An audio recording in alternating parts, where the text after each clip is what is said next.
ہمارے رب العالمین سورہ رعد میں 127 سے 29 تک فرماتے ہیں، اور قوم فرعون کے سرداروں نے کہا کہ آپ موسیٰ اور اس کی قوم کو یوں ہی رہنے دیں گے کہ وہ ملک میں فساد کرتے پھرے اور آپ کو وہ آپ کے معبودوں کو ترک کیے رہیں۔ فرعون نے کہا کہ ہم ابھی ان کے بیٹوں کو قتل کرنا شروع کر دیں گے اور عورتوں کو زندہ رہنے دیں گے، اور ہم ان پر ہر طرح کا زور ہے۔ یعنی ہر دور میں مفسدین کا شیوا رہا ہے کہ وہ اللہ والوں کی فساد اور ان کی دعوت ایمان و توحید کو فساد سے تعبیر کرتے ہیں۔ فرعون نے بھی یہی کہا، اور اس نے کہا انا ربکم الاعلی، میں تمہارا بڑا رب ہوں۔ فرعون نے کہا دوسرے جھوٹے معبود بھی تھے جن کے ذریعے سے لوگ فرعون کا تقرب حاصل کرتے تھے۔ ہمارے اس انتظام میں یہ رکاوٹ نہیں ڈال سکتے تھے۔ اللہ تعالیٰ فرماتے ہیں، بیٹوں کے قتل کرنے کا یہ پروگرام دوبارہ فرعون کے کہنے سے جب موسیٰ علیہ السلام نہیں پیدا ہوئے تھے اور دوبارہ بنی اسرائیل کو آزمائش میں مبتلا کیا، جادوگر جب مسلمان ہو گئے، تو اس سے قبل بھی جب موسیٰ کی ولادت نہیں ہوئی تھی، موسیٰ کے بعد ولادت کے خاتمے کے لیے اس نے بنی اسرائیل کے نومولود بچوں کو قتل کرنا شروع کیا تھا۔ اللہ تعالیٰ نے موسیٰ کے ولادت کے بعد ان کے بچانے کی تدبیر موسیٰ کو خود فرعون کے محل میں پہنچا کر اس کی گود میں ان کی پرورش کروائی۔ فَلِلَّهِ الْمَكْرُ جَمِيعًا۔ جب فرعون کی طرف سے دوبارہ اس ظلم کا آغاز ہوا تو حضرت موسیٰ اپنے قوم کو اللہ سے مدد حاصل کرنے کے لیے اور صبر کی تلقین کی اور تسلی دی کہ اگر تم صحیح رہے تو زمین کا اقتدار بالآخر تمہیں ہی ملے گا۔ موسیٰ نے اپنے قوم سے فرمایا، اللہ سے مدد مانگو اور صبر کرو، یہ زمین اللہ کی ہے، اپنے بندوں میں جس کو چاہے وہ مالک بنا دے، اور آخر کامیابی انہی کی ہوتی ہے جو اللہ سے ڈرتے ہیں۔ قوم کے لوگ کہنے لگے کہ ہم تو ہمیشہ مصیبت میں ہی رہے ہیں، آپ کی تشریف آوری سے قبل بھی اور آپ کی تشریف آوری کے بعد بھی۔ موسیٰ نے فرمایا کہ بہت جلد اللہ تعالیٰ تمہارے دشمنوں کو ہلاک کر دے گا، اور بجائے ان کے کہ تم اس سرزمین کا خلیفہ بنا دے گا اور پھر تمہارا طرز عمل دیکھے گا۔ اور ہم نے فرعون والوں کو قحط سالی اور پھلوں کی کمی میں مبتلا کیا تاکہ وہ نصیحت قبول کرے۔ سو جب فرعونیوں ان پر خوشحالی آ جاتی تو کہتے ہیں کہ یہ تو ہمارے لیے ہونا ہی چاہیے۔ اگر ان کو کوئی بدحالی پیش آتی تو موسیٰ اور ان کے ساتھیوں کو نحوست بتلاتے۔ یاد رکھو، ان کی نحوست اللہ کے پاس ہے، لیکن اکثر لوگ نہیں جانتے، اور یوں کہتے ہیں کیسی ہی بات ہمارے سامنے لائے ہو کہ اس کے ذریعے سے ہم پر جادو چلاؤ، جب بھی ہم تمہاری بات ہرگز نہیں مانیں گے۔ پھر ہم نے ان پر طوفان بھیجا اور ٹڈیاں اور جوئیں اور مینڈک اور خون کہ یہ سب کھلے کھلے معجزے تھے، سو وہ تکبر ہی کرتے رہے اور وہ لوگ ہی تھے جرائم پیشہ۔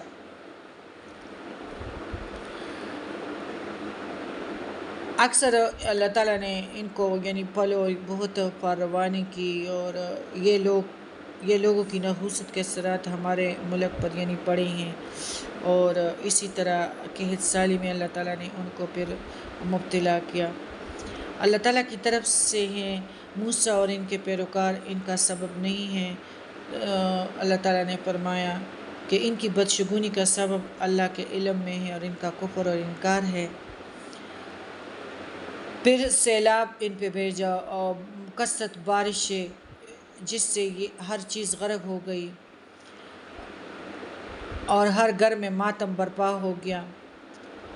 اور جرادہ ٹڈی کو کہتے ہیں، ٹڈی دل کا حملہ فصلوں کی ویرانی کے لیے مشہور ہے۔ ٹڈیاں ان کے غلوں اور پلوں کو فصلوں کو کھا کر چھٹ کر جاتی۔ والکملا،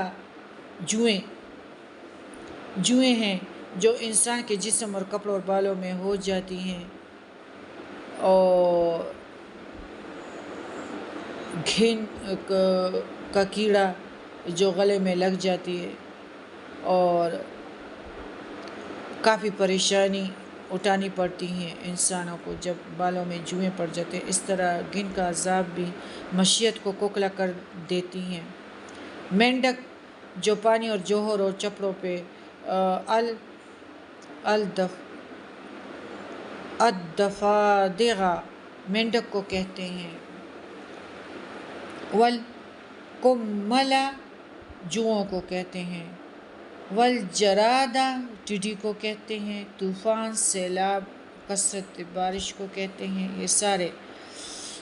الدفادغہ مینڈوں کی بارش برسائی گئی، جو پانی جوڑ چوپڑوں میں ہوتا ہے۔ یہ مینڈک ان کے کانوں میں، بستروں میں رکھے ہوئے، غلوں میں، ہر جگہ ہر طرف مینڈک ہی مینڈک تھے، جس سے ان کا کھانا پینا سونا آرام حرام کیا گیا تھا۔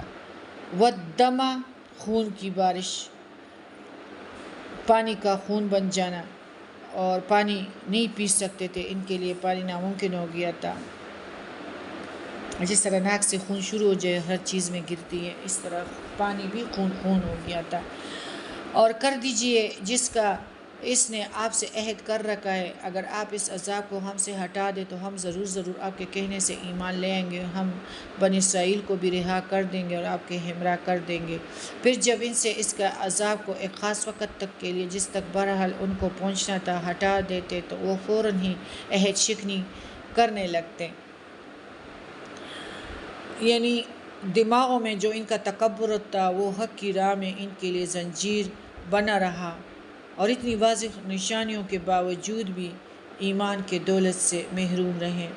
پھر جب ان سے اس عذاب کو ایک خاص وقت تک کے لیے، جس تک بہرحال ان کو پہنچنا تھا، ہٹا دی تو فوراً ہی عہد شکنی کرنے لگے۔ پھر ہم نے ان سے بدل لیا، یعنی ان کو دریا میں غرق کر دیا، ان سبب کہ وہ ہمارے آیاتوں کو جھٹلاتے تھے اور ان سے بالکل ہی غفلت کرتے تھے۔ اور ہم نے ان لوگوں کو، جو کہ بالکل کمزور شمار کیے جاتے تھے، اس سرزمین کے مشرق و مغرب کا مالک بنا دیا، جس میں ہم نے برکت رکھی تھی، اور آپ کے رب کا نیک وعدہ بنی اسرائیل کے حق میں ان کے صبر کی وجہ سے پورا ہو گیا۔ اور فرعون اس کی قوم کی جو فیکٹریاں اور کارخانے بناتے تھے، اور جو اونچی اونچی عمارتیں اور محلات تعمیر کرتے تھے، سب کو درہم برہم کر دیا۔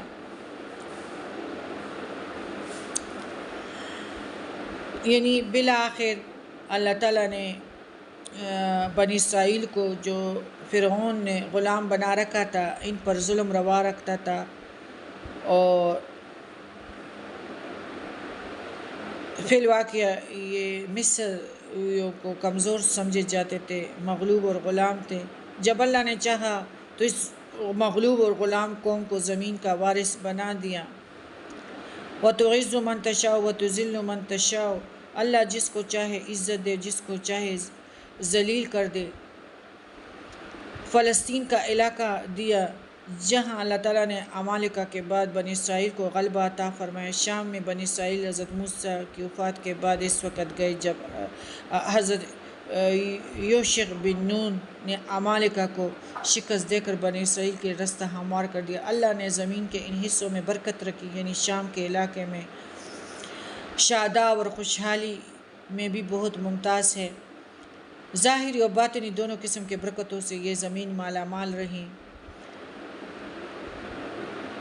مغربین، مغرب کی جمع، مشرقین، مشرق ایک ہی جمع ہے، یعنی عارض بابرکت مشرقی اور مغربی حصے ہیں۔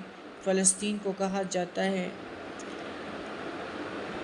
سورہ قصص میں بھی ان کا ذکر ہے کہ ہم چاہتے ہیں کہ ان پر احسان کر دیں، جو زمین میں کمزور سمجھے جاتے ان کا پیشوا بنائیں اور ملک کا وارث کر دیں، اور ملک ان کی قوت و طاقت دے۔ فرعون و حامان ان کے لشکر کو وہ چیز دکھا دے جس سے وہ ڈرتے تھے۔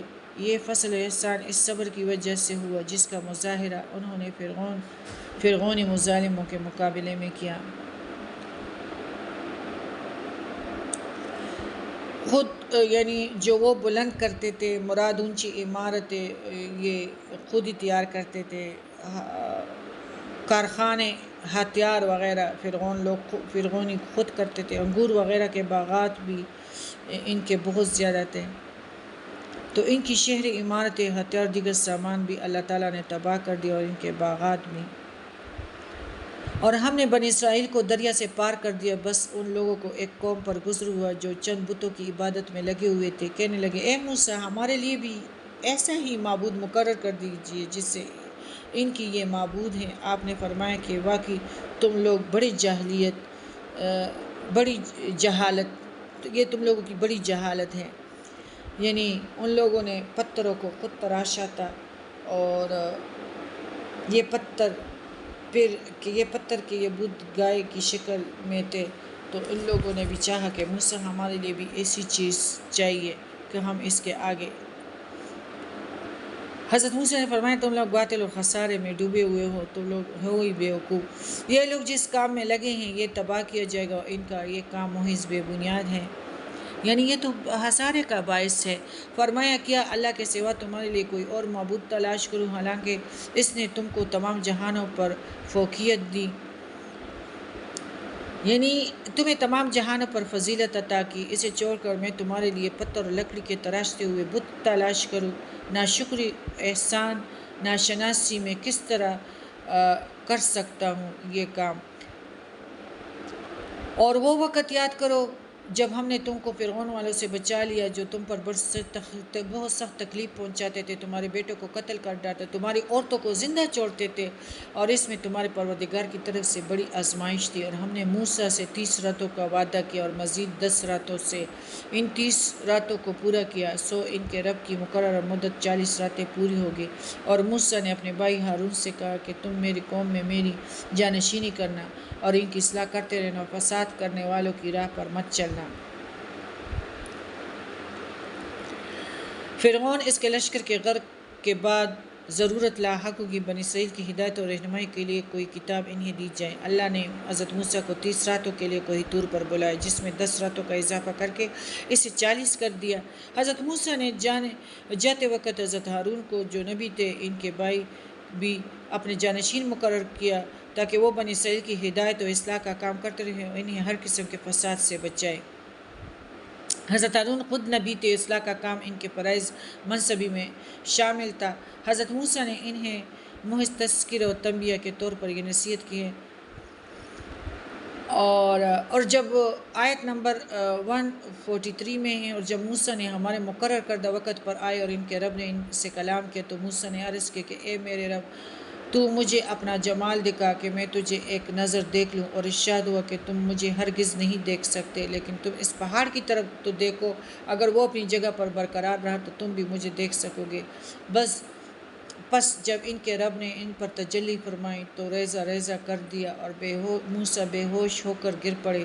پھر جب ہوش میں آئے تو عرض کی بے شک تیری ذات پاک ہے، میں تیرے حضور توبہ کرتا ہوں، میں سب سے پہلا ایمان لانے والا ہوں.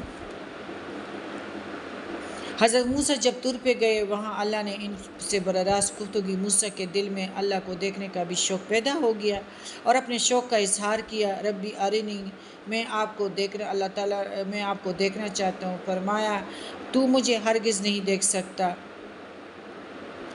اس لیے اللہ کا دیدار دنیا میں ممکن نہیں ہے. اور آخرت میں جنتیوں کو اس طرح ہوگا کہ نبی کریم صلی اللہ علیہ وسلم 14ویں کی چاند کو دیکھ رہے تھے کہ جنتیوں میں اتنی طاقت اور قوت اللہ تعالیٰ نے عطا کی ہوگی کہ جس طرح یہ 14ویں کی چاند ہمیں نظر آتی ہے تو اسی طرح آخرت میں بھی ہم اپنے رب کو اس طرح سامنے دیکھ سکیں گے. پہاڑ پہ جب تجلی کی تو وہ پہاڑ تجلی کو برداشت نہ کر سکے. موسیٰ بے ہوش ہو کر گر پڑے. حدیث میں آتا ہے کہ قیامت والے دن سب لوگ بے ہوش ہوں گے.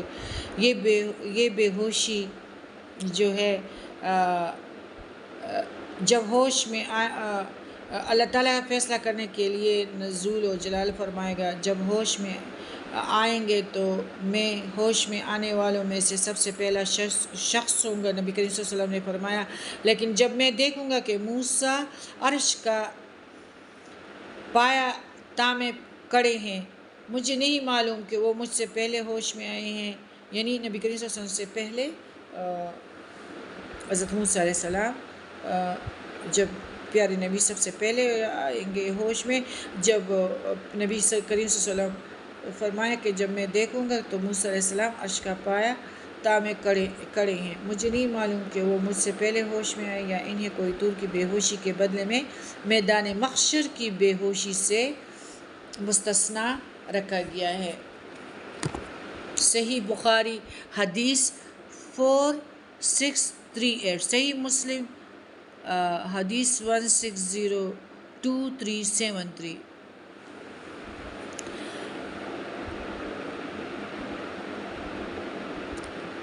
موسیٰ علیہ السلام جب دیدار نہ کر سکے تو موسیٰ علیہ السلام نے کہا کہ میں سب سے پہلے ایمان لانے والا ہوں، بے شک تو کل جہانوں کا پروردگار ہے۔ آیت نمبر 144 میں ہے، اللہ نے فرمایا اے موسیٰ، میں نے پیغمبر اپنے ہم کلامی سے تمہیں تمام لوگوں پر امتیاز بخشا ہے، تو جو کچھ تم کو میں نے عطا کیا ہے اس کو لو اور شکر کرو، اور ہم نے چند تختیوں پر ہر قسم کی نصیحت اور ہر چیز کی تفصیل ان کو لکھ کر دی، تم ان کو قوت کے ساتھ پکڑ لو اور اپنی قوم کو حکم کرو کہ ان کے اچھے اچھے احکام پر عمل کرے، ان قریب تم لوگوں کو ان فاسقوں کا گھر دکھلاؤں گا۔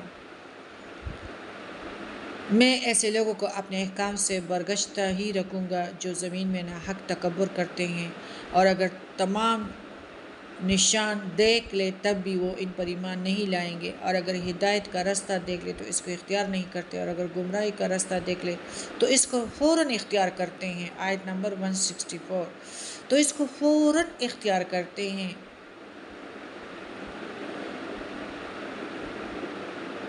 وَإِن يَرَوْا سَبِيلَ الْغَيِّ يَتَّخِذُوهُ سَبِيلًا، اور جب گمراہی کا راستہ دیکھ لیتے ہیں تو فوراً اختیار کرتے ہیں۔ یہ اس سبب سے ہے کہ انہوں نے ہماری آیاتوں کو جھٹلایا اور ان سے غافل رہے، اور جن لوگوں نے ہماری آیات اور آخرت کی ملاقات کو جھٹلایا ان کے سب اعمال ضائع ہو گئے، وہ جیسے عمل کرتے ہیں ان کو ویسا ہی بدلہ ملے گا۔ اور موسیٰ کی قوم نے ان کے بعد اپنے زیوروں سے ایک بچڑا بنا لیا، وہ ایک جسم تھا جس میں سے بیل کی آواز نکلتی تھی۔ کیا انہوں نے یہ نہ دیکھا کہ وہ ان سے نہ تو کوئی بات کرتا ہے نہ ان کی کوئی راہ دکھا سکتا ہے، اور اس کو انہوں نے معبود قرار دیا ہے، وہ لوگ تھے ہی ظالم۔ موسیٰ علیہ السلام جب 40 راتوں کے لیے طور کور پہ گئے، پیچھے سے سامری نامی شخص نے سونے کے زیورات اکٹھے کر کے ایک بچڑا تیار کیا، جس سے اس نے جبرائیل علیہ السلام کے گھوڑے کے سونگوں کے نیچے کی مٹی بھی اس میں شامل کر دی، جس میں اللہ نے زندگی کی تاثیر رکھی تھی، جس کی وجہ سے بچڑا کچھ بیل کا آواز نکالتا تھا۔ اسی طرح لوگ جو تھے تالیاں بجاتے تھے، اور اس کے دل میں یعنی وہ بچڑے کی محبت ان کے دلوں میں بیٹھ گئی۔ اور جب وہ نادم ہوئے اور دیکھا کہ واقعی وہ لوگ گمراہ ہو گئے تو کہنے لگے ہمارے رب ہم پر رحم اگر ہمارے رب نے ہم پر رحم نہ کیا، ہمیں معاف نہ کیا تو بالکل ہم برباد ہو جائیں گے۔ اور جب موسیٰ غصے اور رنج میں بھرے ہوئے اپنے قوم کی طرف واپس آئے تو فرمایا کہ تم نے میرے بعد بڑی جانشینی کی، کیا اپنے رب کے حکم سے پہلے ہی تم نے جلد بازی کر لی اور تورات کی تختیاں ڈال دیا اور اپنے بھائی کے سر سے پکڑ کر اپنے طرف گھسیٹنے لگے؟ ہارون نے کہا اے میری ماں کے بیٹے، ان لوگوں نے مجھے کمزور سمجھا اور قریب تک کہ مجھے قتل کر ڈالتے، تو تم دشمنوں کو مجھ پر ہنسنے کا موقع نہ دو اور مجھے ان ظالموں میں شامل نہ کر۔ حضرت ہارون نے اپنا عذر پیش کیا، جس کی وجہ سے وہ قوم کو شرک جیسے جرم عظیم سے روکنے میں ناکام رہے۔ اپنی کمزوری اور دوسری بنی اسرائیل کی سرکشی کہ وہ انہیں قتل تک کر دینے پر آمادہ ہو گئے تھے، اور انہیں اپنی جان بچانے کے لیے خاموش ہونا پڑا، جس کی اجازت ایسے موقعوں پر اللہ نے دی ہے۔ میری ہی سرزنش کرنے سے دشمن خوش ہوں گے، جبکہ یہ موقع تو دشمنوں کی سرگوبی اور ان سے اپنے قوم کو بچانے کا ہے۔ اور ویسے بھی عقیدہ عمل میں مجھ کو کسی طرح ان کے ساتھ شمار کیا جا سکتا ہے۔ میں نے نہ شرک کا ارتکاب کیا ہے اور نہ ان کو اجازت دی ہے، نہ اس پر میں خوش ہوا، صرف خاموش رہا، اور اس کے لیے بھی میرے پاس معقول عذر موجود ہے۔ پھر میرا شمار ظالم و مشرکوں کے ساتھ کس طرح ہو سکتا ہے؟ حضرت موسیٰ نے اپنے بھائی ہارون کے لیے مغفرت اور رحمت کی دعا مانگی۔ موسیٰ علیہ السلام نے کہا دعا قال رب اغفر لی ولی وادخلنا فی رحمتک وانت ارحم الراحمین۔ موسیٰ علیہ السلام نے کہا اے میرے رب، میری خطا معاف فرما اور میرے بھائی کو بھی اور ہم دونوں کو اپنی رحمت میں داخل فرما، اور تو سب رحم کرنے والوں سے زیادہ رحم کرنے والا ہے۔